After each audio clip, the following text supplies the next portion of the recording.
Alhamdulillah wassalatu wassalamu ala Rasulillah.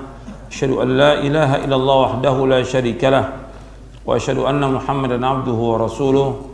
Allahumma salli wa sallim wa barik ala nabiyyina Muhammadin wa ala alihi wa sahbihi ajma'in. Ayyuhal ikhwah, kepada ikhwan dan akhwat yang dimuliakan Allah, kita akan lanjutkan kajian kita dari daurah ini. Kita sudah sampai poin atau bab yang keempat. Kita lanjutkan bab yang kelima. Di bab yang keempat ada pengertian syahadat Muhammad Rasulullah. Nanti kita akan bahas di bab yang keenam tentang syahadat Muhammad Rasulullah sallallahu alaihi wa ala alihi wasallam. Kita masuk di bab yang kelima tentang keutamaan tauhid. Jadi tauhid ini mempunyai keutamaan. Keutamaan tauhid banyak sekali. Puluhan, mungkin ratusan. Keutamaan tauhid.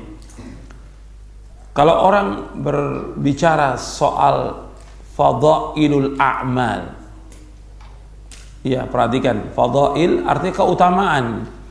Keutamaan amal. Sering disebutkan amal sunnah ini punya keutamaan segini, amal ini punya. Itu selama riwayatnya sahih,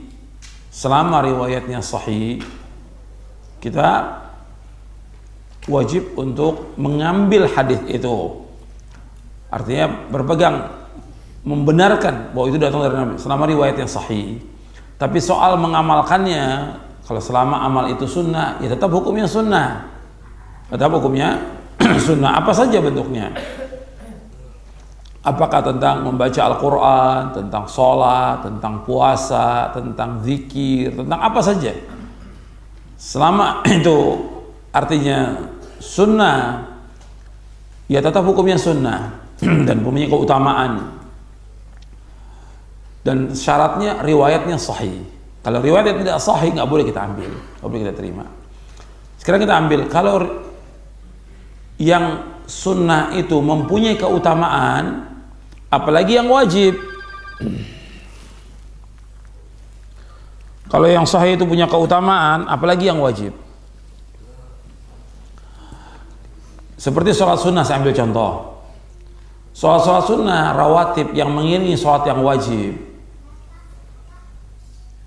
kalau dikerjakan oleh orang terus menerus, itu dia akan mendapatkan surga. 2 rakaat sebelum subuh, 2 rakaat sebelum zuhur, 2 rakaat ba'da zuhur, 2 rakaat ba'da maghrib, 2 rakaat ba'da isya. Kalau rutin dikerjakan, itu akan masukkan seorang ke dalam surga. Tapi yang 2 rakaat ini ada juga yang lebih utama dari semuanya. 2 rakaat sebelum subuh, yang Nabi SAW bersabda, rakaatil fajri khairun minad dunya wa ma fiha. 2 rakaat sebelum subuh itu lebih utama dari dunia dan seisinya. Kalau sholat sunat itu mempunyai keutamaan seperti itu, apalagi yang wajib. Kalau sholat sunat lebih baik dari dunia seisinya, apalagi sholat subuhnya yang wajib lebih utama lagi dari dunia dan seisinya.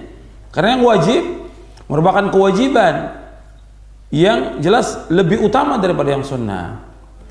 Nah sekarang dari yang wajib yang paling utama adalah tauhid kepada Allah. Karena aujabul wajibat, kewajiban yang paling wajib adalah tauhid kepada Allah. Berarti mempunyai keutamaan, mempunyai fadail lebih daripada yang lain. Cuma yang seperti ini jarang disampaikan. Keutamaan tauhid ini jarang disampaikan. Yang sering disampaikan yang sunnah-sunnah, bahkan juga yang bid'ah disampaikan, yang tidak ada dalilnya. Tentang keutamaan puasa ini menghapuskan dosa 50 tahun. Keutamaan ini menghapuskan dosa 100 tahun. Semua riwayat yang dhaif dan maudhu. Ini banyak, nggak boleh kita ambil, tidak boleh kita berpegang kepada yang dhaif, apalagi yang maudhu, yang palsu. Nah sekarang kita bicara tentang tauhid. Tauhid itu punya fadail, punya keutamaan. Sering ulama membahas tentang fadailul a'mal, keutamaan amal. Kalau ahlul bid'ah itu lebih banyak membahas tentang fadailul a'mal, nggak membahas tentang fadailut tauhid, karena mereka juga nggak paham tentang tauhid. Fadail amal. Fadail amal yang mereka bawakan banyak riwayat-riwayat yang palsu. Banyak yang palsu yang dilakukan oleh mereka. Makanya kita harus betul-betul memahami yang sahih. Nah, sekarang kita akan bahas tentang keutamaan dari kewajiban yang paling wajib mentauhidkan Allah. Tauhid itu punya keutamaan yang sangat banyak sekali keutamaannya. Makanya kalau ada seorang itu dia mengkaji, membahas, memberikan kuliah tentang tauhid saja, itu 2 tahun belum selesai. 2 tahun. Sampai kita khutbah Jumat itu dalam setahun aja tentang masalah tauhid aja. Tahun berikutnya tentang keutamaan tauhid. Dan masih banyak lagi yang lainnya. Makanya tauhid itu harus terus diulang-ulang ribuan kali, diulang-ulang. Nah, di sini saya sebutkan tentang keutamaan tauhid supaya orang betul-betul memahami dengan tauhid ini, dia akan mendapatkan keutamaan yang sangat banyak sekali. Orang yang bertauhid kepada Allah akan dihapuskan dosa-dosanya. Kalau dia mentauhidkan Allah, nanti di hari kiamat Allah akan hapuskan dosanya. Allah berfirman dalam hadits qudsi, ya bani Adam, innaka law ataitani bi qurabil ardi khataya, thumma laqitani la tusyriku bi syai'an, la ataituka bi qurabiha maghfiratan. Wahai anak Adam, seandainya engkau datang kepadaku dengan dosa sepenuh bumi, sedangkan engkau ketika mati tidak menyekutukan aku sedikit pun juga, pasti aku akan berikan kepadamu ampunan sepenuh bumi pula. Artinya akan diampuni orang-orang bertauhid kepada Allah nanti pada hari kiamat. Sebab yang namanya orang bertauhid sebagai manusia, kadang-kadang juga dia berbuat salah, berbuat dosa. Tapi dengan tauhidnya dia kepada Allah, dosa yang sekian banyak akan dihapuskan oleh Allah dengan tauhidnya dia kepada Allah. Begitu juga orang yang bertauhid kepada Allah akan mendapatkan petunjuk yang sempurna di hari kiamat dan mendapatkan rasa aman. Maka orang yang bertauhid adalah orang yang paling bahagia. Jadi kalau antum ingin bahagia, mentauhidkan Allah. Kita harus ingat bahwa orang yang bertauhid itu orang yang bahagia, orang yang aman, dan orang yang dapat petunjuk. Allah berfirman dalam surah Al-An'am ayat 82, alladzina amanu wa lam yalbisu imanahum bidzulmin ulaika lahumul amnu wa hum muhtadun. Orang-orang yang beriman dan tidak mencampuri iman mereka dengan kezaliman, dengan kesyirikan, mereka mendapatkan rasa aman dan mereka mendapatkan petunjuk. Jadi orang-orang yang beriman dan tidak mencampuri iman mereka dengan kezaliman, mereka mendapatkan rasa aman dan mereka mendapatkan petunjuk. Jadi kalau kita ingin mendapatkan aman, ketenangan, ketentraman, ya mentauhidkan Allah. Makanya disebutkan oleh para ulama orang yang paling bahagia di muka bumi yaitu orang-orang yang mentauhidkan Allah. Termasuk juga orang yang paling bahagia di muka bumi yang antum harus ingat, orang yang menuntut ilmu syar'i. Orang yang menuntut ilmu syar'i adalah orang yang paling bahagia di muka bumi ini. Makanya Ibnu Qayyim membawakan pertama kali dalam bukunya Miftah dari Sa'adah. Miftah artinya apa? Kunci. Dari Sa'adah, rumah kebahagiaan, negeri kebahagiaan, itu akhirat. Makanya orang yang menuntut ilmu, Ibnu Qayyim membawakan di dalam buku itu, di juz yang pertama dari 3 juz Miftah dari Sa'adah, itu lebih dari 100 keutamaan menuntut ilmu syar'i. 100, lebih dari 100 keutamaan. Orang yang paling bahagia di muka bumi, orang yang selalu menuntut ilmu syar'i, belajar ilmu syar'i, mengkaji ilmu syar'i. Itu yang paling bahagia. Kemudian yang paling bahagia lagi yaitu orang yang mentauhidkan Allah Subhanahu wa taala. Kemudian yang ketiga, orang bertauhid kepada Allah akan dihilangkan kesulitan dan kesedihan di dunia dan di akhirat. Jadi orang yang bertauhid kepada Allah tidak ada khauf, la khaufun alaihim wa lahum yahzanun, dan juga akan dibuka jalan keluar bagi dia dari berbagai macam kesulitan. Wa may yattaqillaha yaj'al lahu makhraja wa yarzuqhu min haitsu la yahtasib.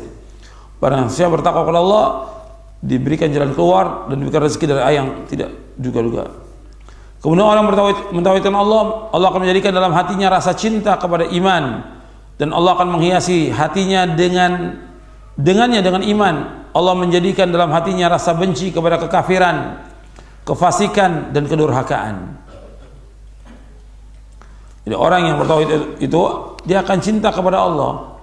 Semakin tambah pengetahuannya tentang tauhid, semakin tambah imannya kepada Allah, semakin tambah cintanya kepada Allah. Makanya ketika ada orang mengatakan dalam hatinya itu kurang rasa cinta dia kepada Allah, kurang rasa takut dia kepada Allah, kurang rasa harap, maka kaji lagi tauhid itu. Maka setiap kita mengkaji tauhid harus bertambah iman kita kepada Allah, bertambah kecintaan kepada Allah, bertambah rasa harap kita kepada Allah, bertambah rasa takut kita kepada Allah Subhanahu wa taala. Kemudian tauhid yang kelima, tauhid merupakan satu-satunya sebab untuk mendapatkan ridha Allah. Dan orang yang paling bahagia dengan syafaat Nabi Muhammad SAW adalah orang yang mengatakan kalimat la ilaha illallah dengan penuh keikhlasan dari hatinya. Jadi orang yang berbahagia dengan syafaat Nabi Muhammad SAW adalah orang yang bertauhid kepada Allah. Sebagaimana pertanyaan Abu Hurairah radhiyallahu an, ya Rasulullah, siapakah orang yang paling bahagia dengan syafaatmu pada hari kiamat? Rasul menjawab, as'adun nasi bi syafaati yaumil qiyamati man qala la ilaha illallah khalisan min qalbi. Orang yang paling bahagia dengan syafaat kepada hari kiamat, orang yang mengucapkan kalimat la ilaha illallah dengan ikhlas dari hatinya. Hadis ini sahih, diriwayatkan oleh Imam Bukhari. Jadi orang yang paling bahagia dengan syafaat Nabi Muhammad SAW, orang yang mengucapkan kalimat tauhid.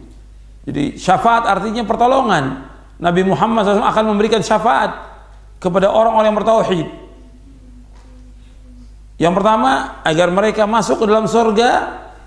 Yang kedua, yaitu orang-orang yang mestinya dia masuk neraka, dengan sebab syafaat ini dia tidak jadi masuk neraka.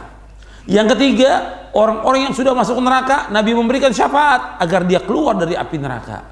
Itu syafaat Nabi Muhammad SAW. Dan asal yang pertama kali orang bisa mendapatkan syafaat Nabi Muhammad dengan tauhid lebih dahulu. Benar disebutkan orang yang banyak selawat mendapatkan syafaat, betul. Riwayatnya sahih. Orang yang membaca selawat kepada Rasulullah, dia akan mendapatkan syafaat Nabi Muhammad. Tapi yang paling penting, yang paling asas tauhidnya dulu. Kalau seandainya banyak selawat tapi berbuat syirik, dapat syafaat atau tidak? Tidak akan dapat syafaat. Syaratnya dulu ikhlas kepada Allah, tauhid kepada Allah. Jadi orang yang membanyakkan salawat kepada Rasulullah SAW akan mendapatkan syafaat Nabi Muhammad SAW. Dan banyak keutamaan salawat itu, banyak keutamaannya, banyak sekali, puluhan keutamaan salawat kepada Rasulullah SAW. Tapi harus sesuai dengan sunnah. Kalau kita lihat salawat yang ada yang dibaca ini, banyak yang tidak sesuai dengan sunnah. Yang nanti kita akan bahas di poin yang ke-6, bab yang ke-6. Jadi salawat kepada Nabi SAW kita dianjurkan dan diperintahkan oleh Allah, tapi harus sesuai dengan sunnah Nabi Sallallahu Alaihi Wasallam. Syaratnya tauhid lebih dahulu. Syaratnya tauhid. Kemudian yang keenam, orang yang bertauhid kepada Allah dijamin masuk surga. Jadi orang-orang bertauhid mengucapkan kalimat la ilaha illallah dengan ikhlas dijamin masuk surga. Man mata wa huwa ya'lamu annahu la ilaha illallah dakhala al-jannah. Barang siapa yang mati dan mengetahui bahwa tidak ilah yang berhak diibadahkan hanya Allah, maka dia pasti masuk surga. Hadis ini sahih, riwayat Muslim dari sahabat Utsman radhiyallahu an. Nabi juga bersabda SAW, man mata la yusyriku billahi syai'an dakhala jannah. Barang siapa yang mati tidak menyekutukan Allah dengan sesuatu, maka dia pasti masuk surga. Hadis sahih riwayat Muslim dari sahabat Jabir.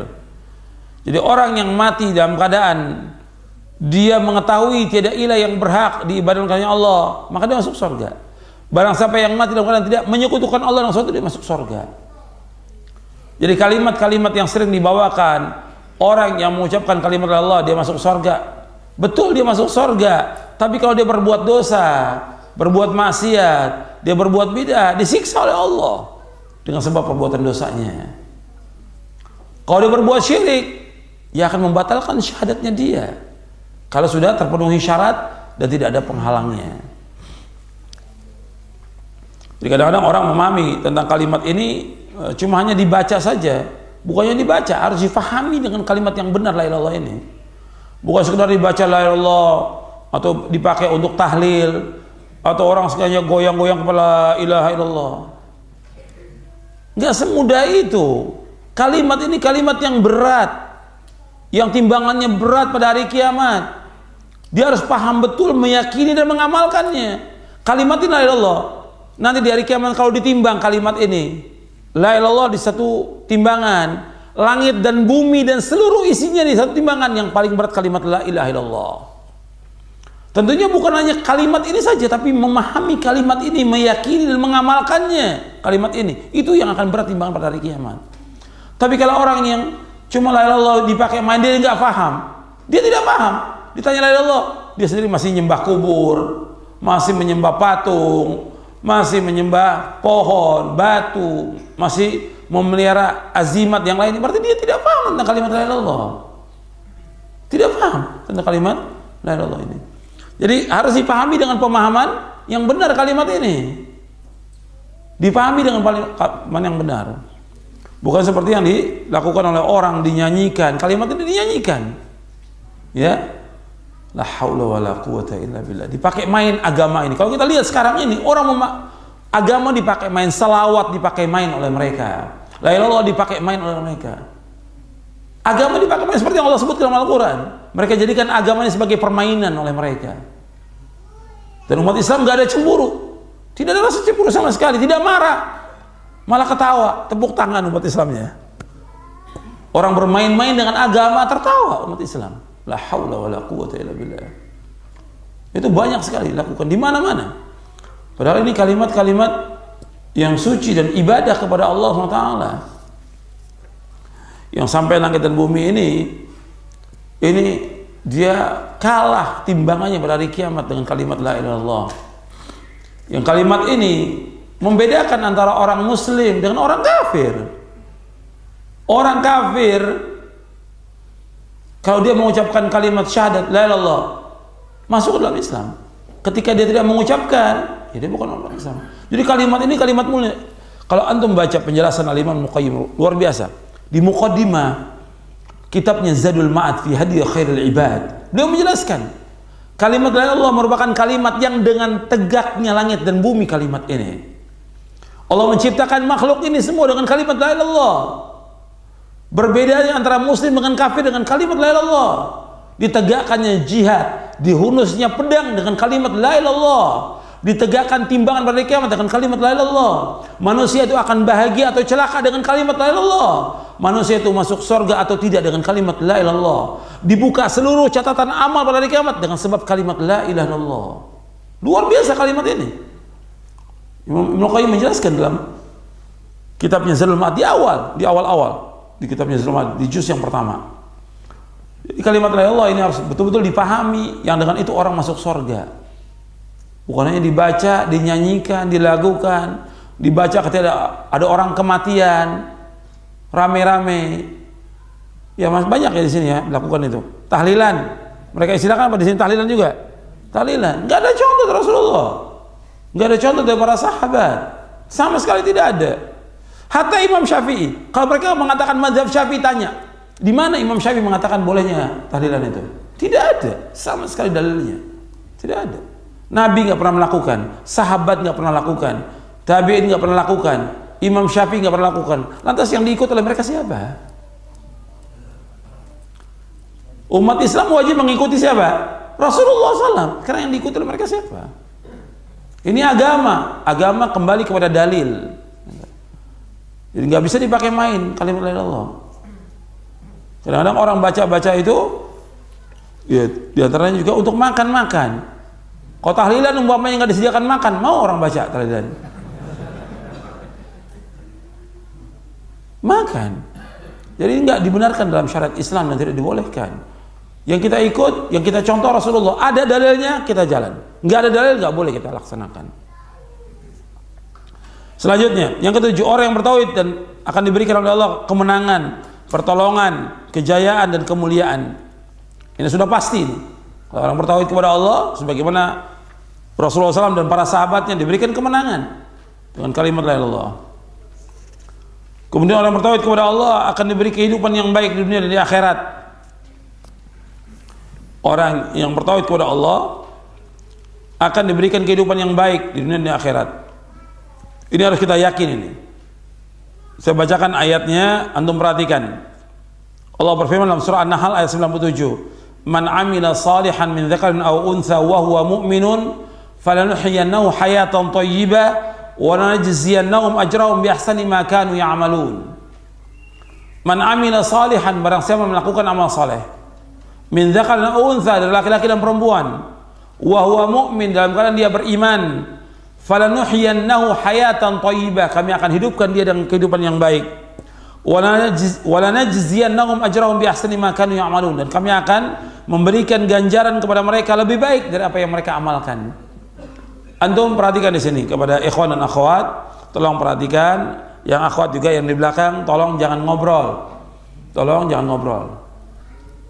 Ya. Itu yang main HP dimatikan HP-nya. Perhatikan, di sini man amila salihan, barang siapa yang melakukan amal saleh, min dzakarin, dari laki-laki, wa untha, au min dzakarin wa untha, dan perempuan, wa huwa mu'min, dalam keadaan dia beriman, falanuhyiyannahu hayatan thayyibah, maka Allah akan hidupkan dia dengan kehidupan yang baik. Pertama kali ketika kita berbicara tentang kehidupan yang baik, hatinya baik, diberikan ketenangan hatinya, diberikan kebahagiaan hatinya oleh Allah Ta'ala. Syaratnya iman. Makanya orang yang beriman adalah orang yang paling bahagia. Kemudian yang kedua, dia melakukan amal soleh. Iman dulu, baru kemudian melakukan amal soleh. Makanya ketika antum ada masalah, ada muskilah, mengalami kesedihan, kesusahan, antum kembalikan. Apa persoalannya, apa masalahnya, antum adukan semua kepada Allah. Antum orang yang beriman kepada al-qada wal qadar, baik dan buruk, imani itu, sehingga kita tenang dengan semua persoalan yang kita hadapi. Tidak sempit dada kita. Jadi orang yang beriman kepada Allah dan berlaku amal soleh, ini janji Allah, Allah berikan kehidupan yang baik. Dijelaskan oleh para ulama tentang ayat ini, yang pertama kali yaitu diberikan kebahagiaan hatinya oleh Allah Ta'ala, baru nanti kehidupan yang baik di dunia dan kehidupan yang baik nanti di akhirat Allah berikan. Kemudian mereka akan diberikan balasan lebih baik dari apa yang mereka amalkan. Tentunya yang pertama kali mentauhidkan Allah lebih dahulu. Kalau orang mau bahagia, dia harus beriman dan bertauhid kepada Allah SWT kalau dia ingin bahagia. Makanya kalau kita melihat orang-orang yang berbuat syirik, mereka tidak akan mengalami kebahagiaan. Antum yakin dan percaya itu, bahwa orang yang kafir, orang musyrik, orang yang menyekutukan Allah tidak akan bahagia selama-lamanya mereka. Zahir kita lihat mereka bahagia, nggak bahagia mereka. Dengan hartanya, dengan mobilnya, dengan kendaraannya, dengan kedudukannya, mereka tidak bahagia. Tidak bahagia. Tapi orang yang beriman bahagia. Orang yang beriman itulah orang yang paling bahagia. Dan itu disebutkan oleh Rasulullah SAW dalam hadits yang sahih yang diriwayatkan oleh Imam Muslim. Nabi bersabda, "Qad aflaha man aslama wa ruziqa kafafan wa qanna Allah bima ata." Qad aflaha, sungguh bahagia kata Rasulullah, sungguh beruntung siapa? Man aslam, orang yang Islam. Itu yang pertama, Islam dia bahagia. Kemudian yang kedua kata Nabi, waruziqa, dia berikan rezeki Allah cukup, meskipun sedikit dia cukup. Wa qanna Allah, dan Allah memberikan kepada dia puas dengan rezeki yang Allah berikan. Puas dengan rezeki, meskipun sedikit, dia hanya bisa makan hari itu untuk dia, istrinya, anaknya, cukup dia.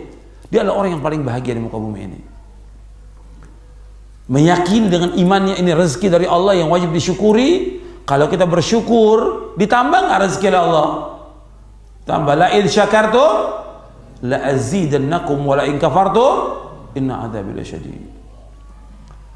Seandainya kalian bersyukur kepada Allah, Allah akan tambah nikmat itu kepada kalian. Kalau kalian kufur, maka azab Allah itu sangat pedih. Jadi orang Islam itu orang yang paling bahagia di muka bumi ini. Makanya kita harus berusaha bagaimana kita menjadi orang yang bahagia. Berusaha dengan ilmu yang kita kaji, dengan iman kita, mesti kita jadi orang bahagia. Tidak selalu kita berada dalam gundah gulana, kesedihan, apa yang disedihkan, apa yang disusahkan. Semua Allah sudah takdirkan, dan apa yang Allah takdirkan buat kita itu yang terbaik buat kita. Itu Islam. Kalau sekali-kali ada kesedihan menimpa kita, kita hilangkan. Dengan apa? Dengan ibadah kepada Allah SWT, kesedihan itu. Bukan dengan dosa dan maksiat, tapi hilangkan dengan apa? Dengan ibadah kepada Allah SWT, dengan iman, dengan meyakini apa yang Allah sudah takdirkan. Kemudian tauhid juga akan mencegah seorang muslim kekal dalam neraka. Jadi orang yang bertauhid, orang yang beriman tidak akan kekal dalam neraka. Ini untuk membantah siapa di sini? Kelompok Khawarij dan Mu'tazilah. Kalau Khawarij dan Mu'tazilah berpendapat kalau orang Islam yang berbuat dosa besar, kata mereka kekal dalam neraka selama-lamanya. Ini pendapat mereka ini sesat dan menyesatkan. Khawarij berpendapat bahwa orang muslim yang berbuat dosa besar kafir, keluar dari Islam. Kalau Mu'tazilah berpendapat bahwa orang muslim yang berbuat dosa besar manzilah bainal manzilatain. Tidak muslim, tidak kafir, tengah-tengah dia. Tapi dua kelompok yang sesat ini mempunyai pendapat orang muslim yang berbuat dosa besar nanti di hari kiamat, di akhirat kekal dalam neraka selama-lamanya. Ini sesat. Menurut Ahlus Sunnah berpendapat bahwa orang muslim yang berbuat dosa besar tidak kafir. Dia muslim dengan imannya, dia fasik dengan perbuatan dosa besarnya, tapi tidak kafir dia. Tapi di akhirat nanti tergantung kepada apa? Tergantung kepada masyiatullah, kepada kehendak Allah. Kalau Allah kehendaki, Allah ampunkan dia. Kalau Allah kehendaki, Allah masukkan dia ke dalam neraka, tapi tidak kekal dalam neraka. Ini i'tiqad dan keyakinan Ahlus Sunnah wal Jamaah, bahwa orang muslim yang berbuat dosa tidak kekal dalam neraka. Dia pasti akan keluar dari neraka, tidak kekal. Makanya Khawarij dan Mu'tazilah mereka mengingkari apa? Kalau mereka sudah katakan orang muslim itu kekal dalam neraka, mereka mengingkari apa? Siapa yang bisa jawab? Lah, siapa yang bisa jawab? Yang sudah kita bahas tadi apa? Lah, bukan apa? Mereka mengingkari syafaat. Syafaat Nabi Muhammad SAW. Bagi Khawarij dan Mu'tazilah tidak ada syafaat Nabi Muhammad dari kiamat. Kan di antara syafaat Nabi Muhammad SAW menolong orang-orang Islam yang masuk neraka untuk keluar dari neraka untuk masuk ke dalam surga. Sampai Nabi bersabda SAW, syafaati li ahlil kabairi min ummati. Syafaatku akan diberikan kepada umatku yang berbuat dosa besar. Ini sayangnya Nabi kepada umatnya. Jadi orang berbuat dosa, tetap Nabi berusaha untuk memberikan syafaat kepada mereka selama mereka masih ada iman dalam hatinya, tidak akan kekal. Selama masih ada iman seberat dzarrah dalam hati, nggak akan kekal dalam neraka. Ini keyakinan Ahlus Sunnah. Berbeda dengan siapa? Khawarij dan Mu'tazilah. Maka orang yang paling jahat dan kejam itu ya Khawarij dan Mu'tazilah. Kenapa? Dia mengatakan orang muslim kekal dalam neraka. Yang kekal dalam neraka orang kafir. Yang kekal dalam neraka adalah orang-orang munafik. Orang yang bertauhid kepada Allah dengan ikhlas, maka amal yang sedikit akan menjadi banyak. Artinya selama dia ikhlas, selama dia ittiba, amal yang sedikit itu akan menjadi banyak. Maksudnya ganjarannya besar. Selama dia ikhlas, itu ganjarannya akan berlipat ganda. Orang sedekah ini, sedekahnya ikhlas karena Allah. Sedekah yang dia sedekahkan itu akan diterima oleh Allah dengan tangan kanannya. Kemudian Allah kembangkan sampai menjadi berapa lembah itu. Besar ganjarannya selama dia ikhlas. Dia sedekah ikhlas. Hanya beberapa rupiah saja atau beberapa ringgit saja. Tapi ikhlas, itu akan menjadi lebih dari 700 kali lipat Allah ganjaran. Tapi kalau dia tidak ikhlas, meskipun berjuta-juta rupiah atau berjuta ringgit ya infakkan, gak ada nilainya kalau tidak ikhlas. Dia akan dikasih ganjaran oleh Allah SWT. Maka di sini disebutkan amal yang sedikit jadi banyak. Saya ambil contoh lagi yang lain. Ketika ada seorang yang dia lihat Nabi Muhammad SAW perang dengan orang-orang kafir. Dia orang kafir. Melihat Nabi Muhammad SAW perang melawan orang-orang kafir. Dia ingin ikut perang. Karena lihat akhlaknya para sahabat luar biasa. Saya mau ikut perang. Kata Nabi, enggak, aslim, kamu masuk Islam dulu. Saya perang ya Rasulullah. Aslim, masuk Islam dulu. Masuk Islam dia. Seperti Usairim waktu perang Uhud, masuk Islam. Begitu masuk Islam, waktu perang Khaybar, waktu masuk Islam, begitu masuk Islam, dia ditaklukkan bentengnya Khaybar, dibagi ghanimah. Dibagi ghanimah. Ketika dibagi ghanimah, dia bilang, "Ya Rasulullah, bukan ini yang saya harapkan. Saya ingin saya ini terpana di sini. Dengan itu saya masuk surga." Bayangkan, orang baru masuk Islam. Kata Rasulullah, kalau dia mengatakan benar, maka Allah akan benarkan. Maju lagi ke medan perang, betul terpana di sini. Dengan itu dia masuk surga. Belum beramal apa-apa, masih sedikit amalnya. Baru mengucapkan kalimat la ilaha illallah. Tapi maju ke medan perang, kemudian masuk surga. Ada lagi orang yang waktu perang Uhud ikut ke medan perang, dia baru masuk Islam, belum melakukan sholat sama sekali. Maju medan perang, kemudian mati syahid. Kata Nabi, amila qalilan wa ujra katsira, kata Nabi. Amila qalilan, dia amal sedikit, wa ujra katsira, diberikan ganjaran yang sangat besar. Dengan apa? Dengan surga. Ini pengaruh dari kalimat tauhid. Kemudian yang lainnya lagi, keutamaan-keutamaan yang lain yang ada di sini, yang nanti antum bisa baca.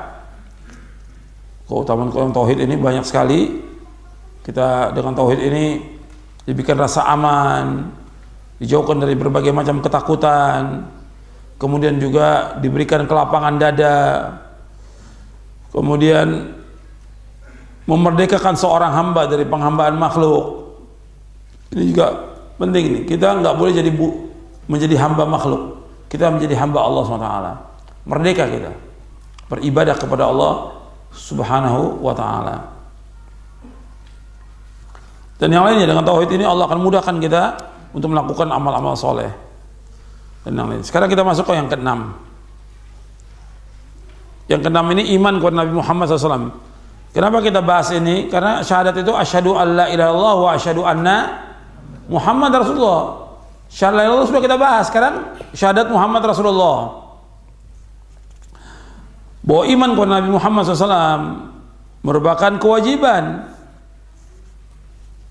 Kalau ada orang yang tidak mengimani Nabi Muhammad SAW, maka dia kafir, keluar dari Islam. Maka di sini keyakinan Ahlussunnah tentang Nabi Muhammad SAW, bahwa Rasulullah SAW diutus oleh Allah ke muka bumi ini untuk seluruh manusia. Kita bahas tentang keyakinan Ahlussunnah wal Jamaah tentang Muhammad Rasulullah SAW. Untuk melihat halaman 87. Keyakinan Ahlussunnah wal Jamaah tentang Muhammad Rasulullah sallallahu alaihi wasallam. Yang pertama, keumuman risalah Nabi Muhammad SAW. Bahwa Nabi Muhammad diutus ini untuk seluruh manusia. Untuk seluruh manusia. Wa ma arsalnaka illa kafatan lin-nasi basyira wa nadhira walakinna aktsaran nasi la ya'lamun. Dan kami tidak mengutus kamu melainkan kepada seluruh umat manusia sebagai pembawa berita gembira dan sebagai pemberi peringatan, tetapi kebanyakan manusia tidak mengetahui.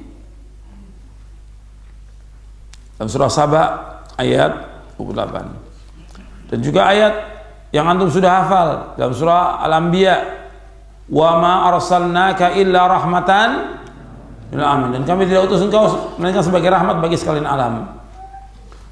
Dan Nabi SAW diutus oleh Allah untuk seluruh manusia. Wa bu'itsu ilan nasi 'amma, dan aku diutus untuk seluruh manusia. Jadi bukan hanya untuk bangsa Arab aja Nabi diutus, untuk seluruh manusia. Makanya orang-orang yang mendengar diutusnya Nabi Muhammad SAW, mereka wajib masuk ke dalam agama Islam. Kalau mereka tahu tentang diutusnya Nabi Muhammad kemudian tidak masuk Islam, maka dia kafir dan dia kekal dalam neraka selama-lamanya. Dia wajib mengimani Nabi Muhammad SAW dan wajib mengikuti syariat Nabi Muhammad SAW. Kemudian yang kedua, Ahlussunnah meyakini bahwa Nabi Muhammad SAW adalah penutup para nabi. Penutup para nabi. Tidak ada lagi nabi sesudah Nabi Muhammad SAW. Allah berfirman, "Ma kana Muhammadun aba ahadim rijalikum walakin Rasulullah wa khataman nabiyyin wa kana Allah bikulli syai'in alima. Muhammad itu sekali-kali bukanlah bapak dari seorang laki-laki di antara kamu, tetapi ia adalah Rasulullah dan penutup para nabi, dan Allah itu Maha mengetahui segala sesuatu. Surah Al-Ahzab ayat 40. Nabi SAW mengatakan nanti akan ada para dajjal, pendusta yang mengaku sebagai nabi. Nabi SAW bersabda, kata Rasulullah SAW, wa innahu sayakunu fi ummati kadzdzabuna thalathun kulluhum yaz'umu annahu nabiyyun wa ana khatamun nabiyyin la nabiyya ba'di. Dan sesungguhnya akan muncul pada umatku pendusta yang jumlahnya 30 orang. Mereka semua mengaku sebagai nabi, sedangkan aku adalah penutup para nabi dan tidak ada nabi sepeninggalku. Hadis ini sahih dari Imam Ahmad, Abu Daud, Ibnu Majah dengan sanad yang sahih. Jadi kalau ada orang yang mengaku adanya nabi sudah Nabi Muhammad SAW, maka dia kafir, keluar dari Islam. Yang pertama kali di zaman Nabi sudah ada orang yang mengaku sebagai nabi di zaman Nabi. Namanya Musailamah Al-Kadzdzab. Musailamah Al-Kadzdzab yang kemudian dibunuh. Nabi-nabi palsu ini harus dibunuh. Nabi palsu itu harus dibunuh. Dan utusannya juga harus dibunuh, utusannya dia. Ketika Nabi SAW di Madinah, ada utusannya Musailamah Al-Kadzdzab. Musailamah Al-Kadzdzab ini mengutus orang untuk mendakwakan Nabi Muhammad supaya beriman kepada Musailamah Al-Kadzdzab. Kemudian, kamu mengimani dia? Kata Nabi, iya. Kata Rasulullah, kalau seandainya utusan itu boleh dibunuh, aku sudah bunuh engkau. Kata Rasulullah. Tapi karena utusan boleh dibunuh, jadi utusan raja, utusan kepala negara yang diutus ke negeri orang, itu nggak boleh dibunuh. Kayak duta-duta itu nggak boleh dibunuh, utusan. Jadi dia Musailamah mengutus orang ini untuk mendakwakan supaya Nabi beriman kepada Musailamah. Kata Nabi, kalau seandainya boleh utusan dibunuh, aku sudah bunuh kamu. Jadi utusannya orang kafir, umumnya ada raja kafir mengutus seorang membawa surat atau nggak boleh dibunuh dia. Dalam Islam tidak boleh dibunuh. Ini amanah dalam Islam, nggak boleh dibunuh. Jadi kata sampai Nabi, hadis ini sahih, kalau seandainya boleh dibunuh, aku sudah bunuh engkau. Yang kemudian terjadi peperangan setelah itu, dan akhirnya setelah wafatnya Rasulullah dibunuh Musailamah Al-Kadzdzab pada zaman Abu Bakar As-Siddiq radhiyallahu anhu. Kemudian setelah itu banyak lagi, Nabi menyebutkan 30 di sini. Berarti ada orang-orang yang mengaku jadi nabi. Sampai yang terakhir yang besar itu adalah Mirza Ghulam Ahmad Al-Qadiani, Ahmadiyah. Ini kafir. Mirza Ghulam kafir. Ajaran Ahmadiyah ini kafir. Keluar dari Islam, kafir. Karena dia mendakwakan dirinya sebagai nabi dan dia punya Quran tersendiri. Dan yang lainnya lagi, ajaran-ajaran yang berbeda dengan ajaran Islam.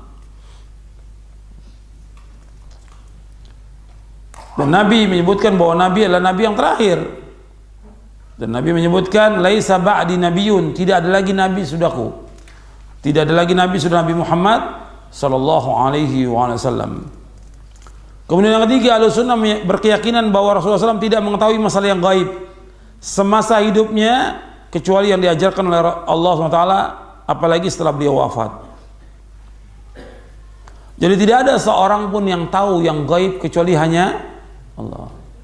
Tadi malam sudah saya bacakan ayat tentang ilmunya Allah yang sangat luas, bahwa ilmu gaib itu tidak ada yang tahu kecuali Allah. Ada yang masih ingat di ayat berapa tadi malam saya bacakan? Yang nyata tadi malam. Atau yang ngaji tadi malam? Yang tadi malam ngaji ikut hadir di surah apa?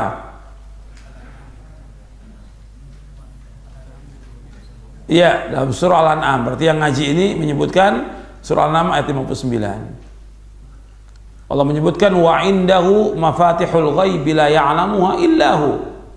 bahwa di sisi Allah semua kunci-kunci yang gaib. Tidak ada yang tahu yang gaib kecuali hanya Allah. Berarti tidak ada yang tahu yang gaib kecuali hanya Allah. Kalau ada orang mendakwakan diri mengetahui yang gaib, maka dia menyamakan dirinya dengan siapa? Dengan Allah. Menurut fatwa Syekh Muhammad bin Shalih Al-Utsaimin rahimahullah dalam Majmu' Fatawa beliau, kata beliau, barang siapa yang mendakwakan dirinya mengetahui yang gaib dan dia meyakini demikian bahwa dia tahu yang gaib, maka dia kafir, keluar dari Islam. Dalam Majmu' Fatawa Syekh Muhammad bin Shalih Al-Utsaimin. Jadi nggak boleh ada yang mendakwakan diri mengetahui yang gaib. Makanya tukang-tukang sihir, dukun-dukun dan dia dikafirkan oleh para ulama karena dia mendakwakan dirinya mengetahui yang gaib. Dia mengetahui yang gaib, dia kafir karena Nabi sendiri tidak tahu yang gaib. Kalau Nabi tidak tahu yang gaib, apalagi dia seorang ustadz, seorang dai, seorang syekh, seorang ulama, seorang wali, nggak akan tahu yang gaib. Nabi aja tidak tahu sallallahu alaihi wasallam. Allah berfirman dalam surah Al-An'am ayat 50, "Qul la aqulu lakum 'indi khazainullahi wa la 'alamul ghaiba wa la aqulu lakum inni malak in attabi'u illa ma yuha ilayya qul hal yastawi al-a'ma wal basir afala tatafakkarun." Katakanlah, aku tidak mengatakan kepada kalian bahwa perbenaran Allah itu ada padaku dan aku tidak mengetahui yang gaib.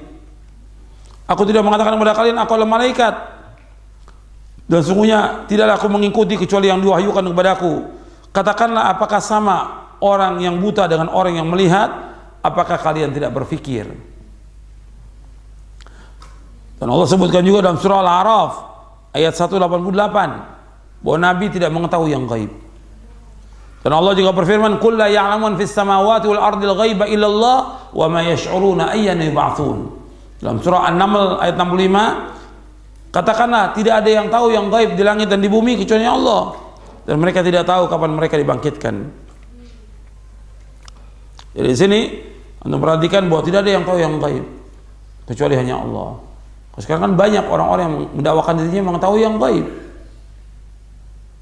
tentang apa yang terjadi pada masa yang akan datang. Dia sudah menetapkan tentang kiamat, tentang ini, tentang segala macam, tentang nasib orang, meramal orang.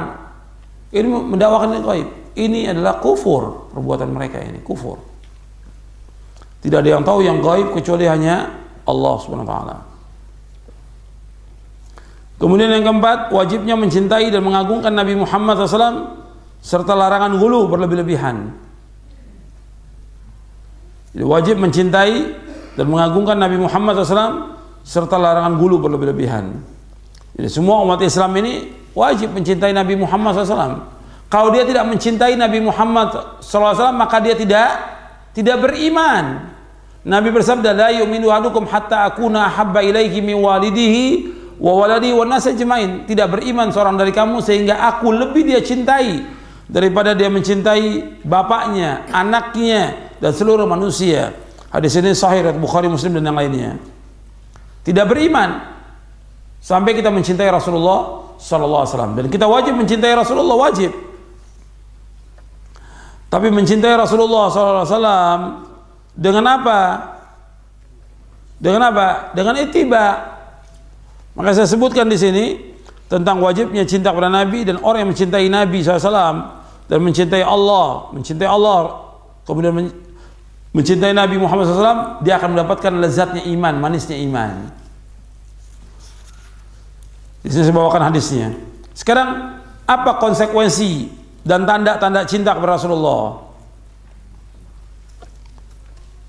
Untuk melihat di halaman 96, konsekuensi dan tanda-tanda cinta kepada Rasulullah sallallahu alaihi wa ala alihi wasallam. Ya, di sini saya sebutkan, mencintai Rasulullah mengharuskan adanya pengagungan, memuliakan, meneladani beliau dan mendahulukan sabda beliau sallallahu alaihi wasallam atas segala ucapan makhluk, serta mengagungkan sunnah-sunnah beliau. Ini konsekuensi cinta kepada Rasulullah. Ya, kita wajib memuliakan Rasulullah, menghormati Rasulullah. Maksudnya memuliakan itu bukan ruku dan sujud, bukan. Tapi maksudnya memuliakan beliau itu kita mendahulukan sabda beliau, perbuatan beliau atas semua perkataan manusia. Kalau sudah ada sabda Rasulullah SAW, maka nggak boleh dilawan sabdanya dengan perkataan seorang ustadz, seorang syekh, seorang imam. Hatta Imam Syafi'i mengatakan kalau ada pendapatku menyalahi sunnah Rasulullah, kata beliau apa? Buang pendapatku, ikuti apa? Sunnah Rasulullah SAW. Jadi ini harus ditanamkan kepada semua kaum muslimin. Bahwa kalau kita lihat banyak orang ini, bahkan dia ustadz ya, dia syekh, dia menganggap bahwa perkataan dia atau perkataan gurunya lebih utama dari sabda Rasulullah sallallahu alaihi wasallam. Padahal Allah berfirman, ya ayyuhalladzina amanu la tuqaddimu baina yaday Rasulillah wattaqullah innallaha samiun alim. Wahai orang beriman, janganlah kalian mendahulukan Allah dan Rasulnya. Bertakwalah kepada Allah, Allah itu mau mendengar dan Allah itu maha mengetahui. Artinya nggak boleh kita berkata, melainkan lihat ada nggak Rasul mengucapkan. Nggak boleh kita berbuat, melainkan kita melihat Rasul ada nggak berbuat melakukan itu. Kalau tidak ada contoh perbuatan itu, nggak boleh kita lakukan. Itu yang dimaksud dengan kita menghormati, memuliakan Rasulullah Sallallahu Alaihi Wasallam. Bukan dengan menyanjung-nyanjung, memuji-muji beliau. Nanti ada saya jelaskan di sini tentang tidak bolehnya gulu berlebih-lebihan dalam memuji beliau Sallallahu Alaihi Wasallam. Tapi kita lihat kalau memang nggak ada dalilnya, jangan kita lakukan. Contohnya ada tidak ada Rasulullah. Sebab beliau teladan kita. Kita wajib beribadah kepada Allah menurut apa yang beliau syariatkan. Kita wajib beribadah kepada Allah menurut apa yang beliau syariatkan. Allah utus Nabi Muhammad SAW untuk apa? Untuk menjelaskan bagaimana cara ibadah kita kepada Allah. Allah mengutus Nabi Muhammad SAW untuk menjelaskan bagaimana cara kita beribadah kepada Allah. Kita lihat contohnya Rasulullah. Makanya dikatakan oleh Imam Ibn Qayyim di dalam kitabnya Madarijus Salikin, di antara adab seorang pada Nabi Muhammad SAW, dia wajib mengikuti beliau. Adab. Kalau Nabi sudah katakan, kita wajib sami'na wa ta'na. Kalau Nabi sudah perbuat, kita ikuti perbuatan beliau. Jangan kita mengadakan sesuatu yang baru yang beliau tidak contohkan dalam beribadah kepada Allah. Ini adab. Adab kepada beliau. Kalau dia tetap masih melakukan perbuatan-perbuatan yang Nabi nggak contohkan, dia tidak punya adab kepada Rasulullah Sallallahu Alaihi Wasallam. Bagus sekali pembahasan Ibnu Qayyim tentang masalah ini. Ini masalah adab. Kalau antum menghormati Rasulullah, mengagungkan Rasulullah, antum punya adab kepada beliau. Yang Rasulullah contohkan, laksanakan, kita kerjakan. Yang beliau tidak contohkan, jangan dikerjakan. Meskipun orang banyak melakukannya. Karena kita beragama dengan dasar apa? Kita beragama dasarnya apa? Wahyu, Al-Quran dan Sunnah menurut pemahaman salafus saleh. Bukan melihat kepada nenek moyang kita, bukan. Bagaimana dulu datuk-datuk kita, nenek moyang kita melakukan, bukan. Bukan orang banyak melakukan, bukan. Bukan ukuran kebenaran. Datuk kita, bapak kita, nenek kita bukan ukuran kebenaran. Ukuran kebenaran adalah apa? Wahyu. Orang banyak bukan ukuran kebenaran. Ukuran kebenaran yaitu wahyu. Ya kita lihat contoh Rasulullah ada atau tidak. Kalau sekarang kan banyak alasannya, kan orang banyak melakukan demikian. Kan ini sudah biasa. Bapak, ibu kita, bapak, emak kita, nenek moyang kita seperti ini. Bukan, ini wahyu, ini agama. Agama kembalinya kepada wahyu, Quran dan Sunnah menurut pemahaman salafus saleh. Kemudian yang kedua, mentaati Rasulullah SAW. Kita wajib taat kepada beliau. Mutlak wajib taat. Ya ayyuhalladzina amanu athi'ullaha wa athi'ur rasul wa ulil amri minkum. Wahai orang beriman, taat kepada Allah, taat kepada Rasul dan ulil amri di antara kalian. Taat kepada Allah dan taat kepada Rasul. Mutlak wajib taat. Kalau orang tidak taat kepada Rasulullah, maka dia tidak akan dimuliakan oleh Allah. Di dunia dihinakan oleh Allah dan di akhirat akan dimasukkan ke dalam neraka. Kalau tidak taat kepada Rasulullah. Makanya orang-orang yang tidak taat kepada Rasulullah diberikan kehinaan di muka bumi. Umat Islam ini yang terbanyak tidak taat kepada Rasulullah. Maka kita lihat kondisi ini diberikan kehinaan oleh Allah. Kata Nabi SAW dalam hadis yang hasan yang diriwayatkan oleh Imam Ahmad dan yang lainnya, Nabi bersabda, wa ju'ila dhillatu was-sagharu ala man khalafa amri. Dijadikan kehinaan dan kerendahan bagi orang-orang yang menyalahi perintahku. Ketika perintah Rasulullah diabaikan, tidak ditaati, maka dihinakan orang itu.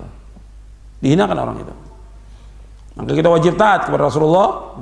Kita ambil contoh orang yang tidak taat, kalah umat Islam. Saya ambil contoh waktu perang Uhud. Pasukan pemanah, Nabi katakan kamu tetap di atas bukit Uhud, jangan turun. Kita menang atau kalah. Tapi kemudian mereka turun dari bukit Uhud. Akhirnya diserang oleh kaum musyrikin, banyak yang mati. Dan termasuk Nabi juga kena kepalanya, luka parah. Giginya juga ada yang gugur. Terjadi seperti itu. Kalah umat Islam dengan sebab tidak taat kepada Rasulullah SAW. Bahkan ada orang di zaman Nabi, dia minum tangan kiri. Apa di sini? Kayak buat kidal atau apa di sini? Kidal, ya. Nabi suruh tangan kanan, jangan tangan kiri. Nggak bisa, kata dia. Tidak bisa. Kalau gitu kamu tidak bisa mengangkat. Tidak bisa mengangkat, kaku dia tangannya. Disuruh makan dan minum dengan tangan kanan, wajib hukumnya. Makan dan minum wajib dengan tangan kanan, wajib. Karena yang minum tangan kiri, makan tangan kiri, setan. Dan Nabi yang menyuruh demikian. Idza aqalalukum falyaqul bimani wa idza syarib falyashrab biyamini. Fa inna syaitana yaqul bisimali wa yashrabu bisimali. Apabila seorang dari kamu makan tangan kanan. Kalau minum dengan tangan kanan, karena setan makan dengan tangan kiri dan minum tangan kiri. Hadis sahih riwayat Muslim. Tidak kaku dia, tidak bisa angkat tangannya. Makanya kita wajib makan dan minum tangan kanan, wajib. Gitu. Dan biasakan diri kita dan anak kita juga makan dan minum tangan kanan. Jadi ketika orang menyalahi perintah Rasulullah, nggak bisa diangkat tangannya. Makanya berat hukumannya bagi orang yang menyalahi perintah Rasulullah. Allah sebutkan, Anda melihat ayatnya di halaman 97. Allah berfirman dalam surah An-Nur ayat 63. Falyahdharil ladzina yukhalifuna amri an tusibahum fitnatun aw yusibahum adzabun alim. Hendaklah berhati-hati orang-orang yang menyalahi perintah Rasulullah akan ditimpa fitnah atau ditimpa azab yang pedih. Hendaknya berhati-hati orang yang melanggar perintah Rasulullah akan ditimpa fitnah atau ditimpa azab yang pedih. Ya, mereka takut jika hatinya ditimpa fitnah, kekufuran, nifak, bid'ah atau siksa pedih di dunia, baik berupa pembunuhan, had, penjara atau siksa yang lain. Ini dalam tafsir Ibnu Katsir. Maka kita wajib taat kepada Rasulullah secara mutlak. Kemudian yang ketiga, membenarkan apa yang beliau sampaikan. Kita wajib membenarkan semua yang Nabi sampaikan selama riwayatnya sahih. Kita wajib membenarkan. Nggak boleh kita menentang sabda Rasulullah dengan akal kita, atau dengan royu kita, atau dengan perasaan. Nggak boleh. Kita wajib membenarkan semua yang Nabi sampaikan sallallahu alaihi wasallam. Selama riwayatnya apa? Sahih. Selama riwayatnya sahih, sama dia sahih, wajib kita benarkan. Meskipun menurut akal nggak masuk akal, kita bicara bukan soal akal, dalil.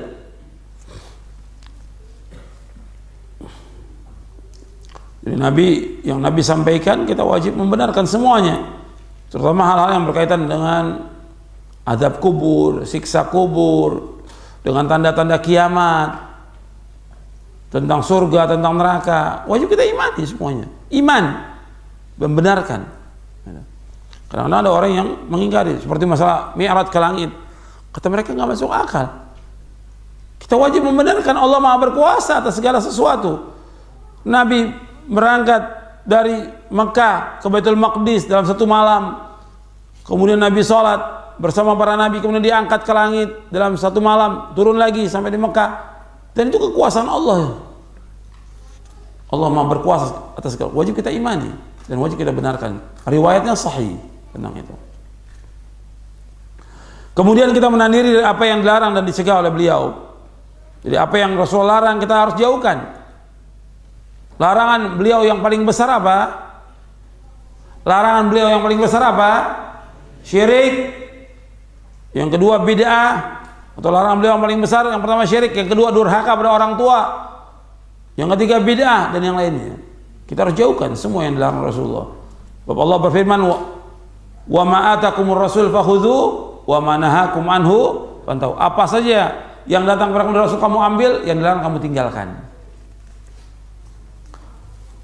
Kemudian yang kelima, beribadah sesuai dengan apa yang beliau syariatkan. Atau dengan kata lain, kita wajib ittiba kepada beliau sallallahu alaihi wasallam. Jadi beribadah sesuai dengan yang beliau syariatkan. Jadi kita beribadah, wajib kita beribadah kepada Allah sesuai dengan beliau syariatkan. Yang beliau syariatkan kita kerjakan, yang tidak jangan kita kerjakan. Yang enggak ada dalil, enggak ada contoh, jangan dikerjakan. Jangan kita menganggap kan orang banyak mengerjakan itu, masyarakat mengerjakan itu, kakek nenek moyang kita mengerjakan, enggak boleh. Contohnya ada atau tidak? Masalah ibadah kembalinya kepada apa? Contohnya ada dari Rasulullah atau tidak?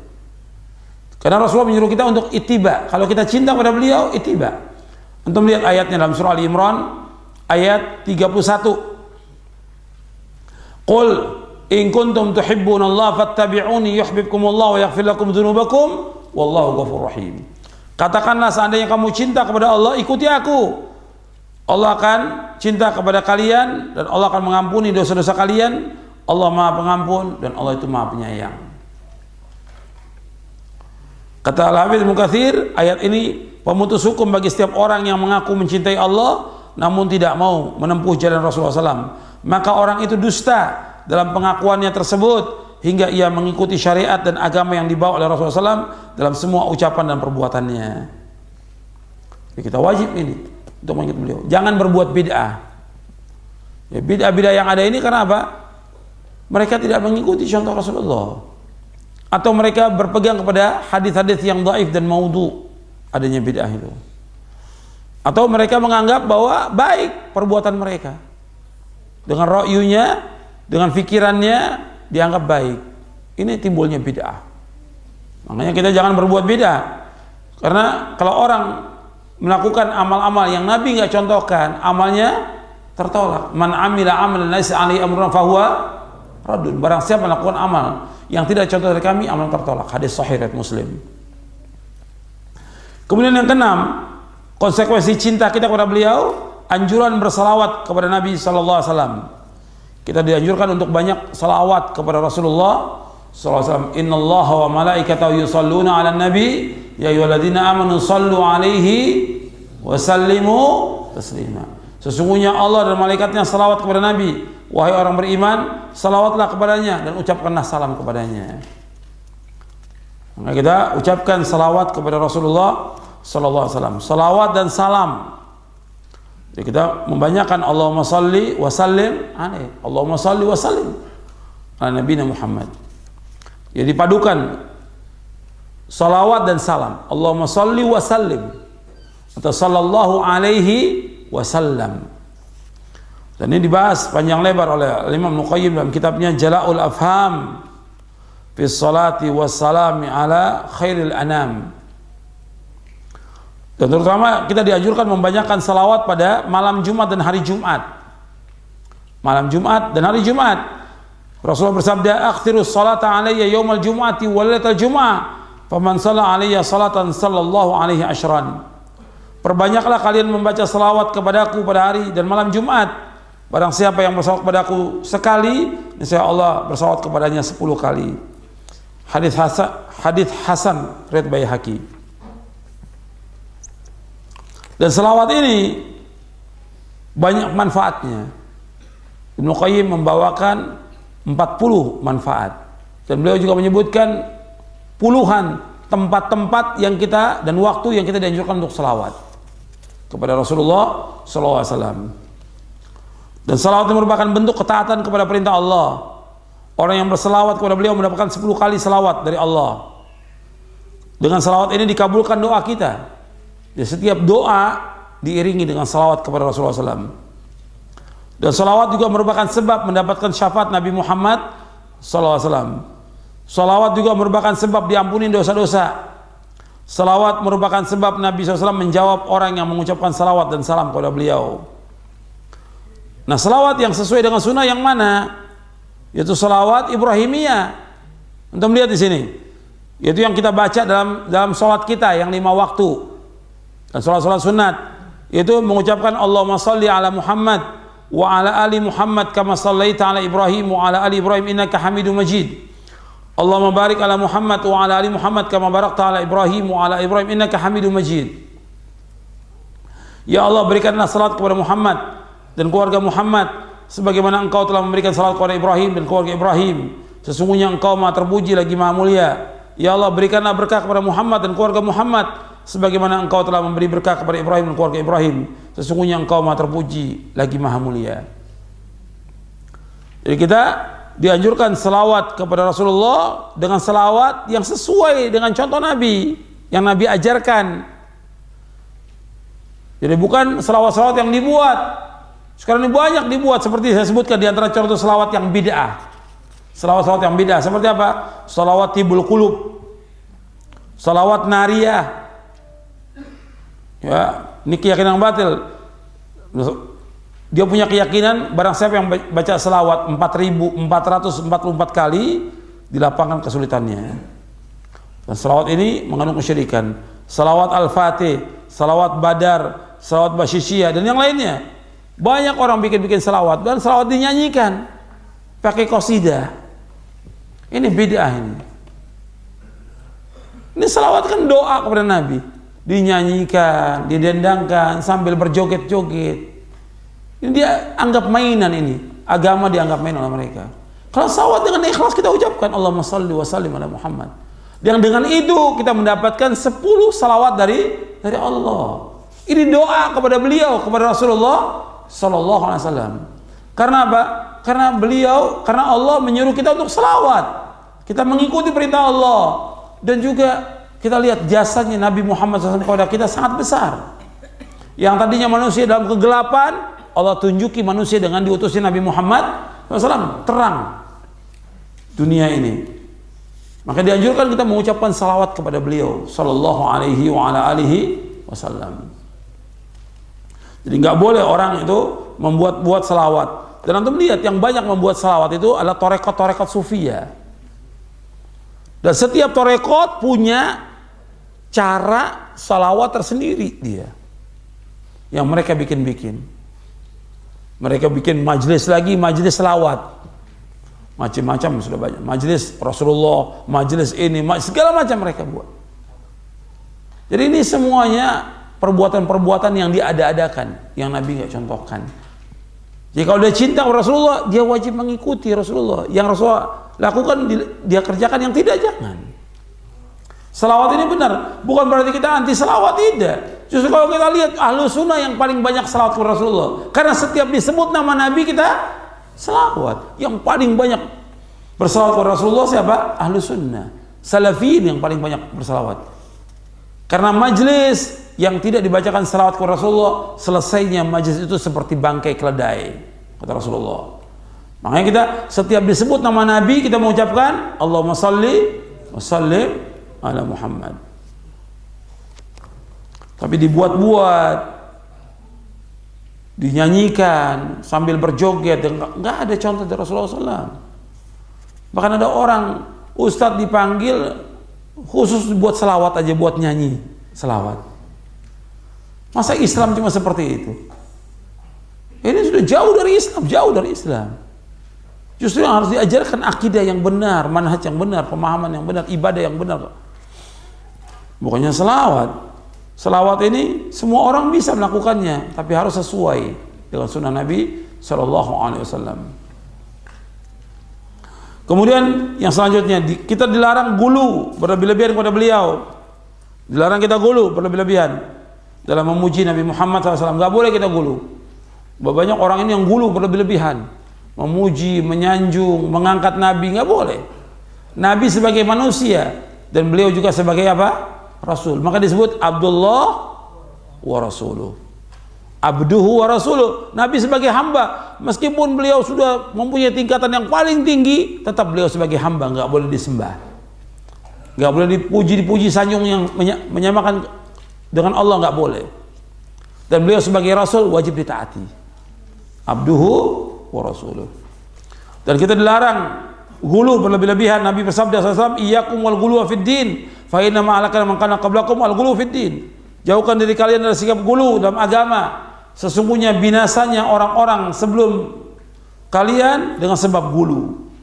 Jadi sesungguhnya sikap gulu telah membinasakan orang sebelum kalian. Hadis ini sahih dari Imam Ahmad, Nasai, Ibnu Majah dan yang lainnya.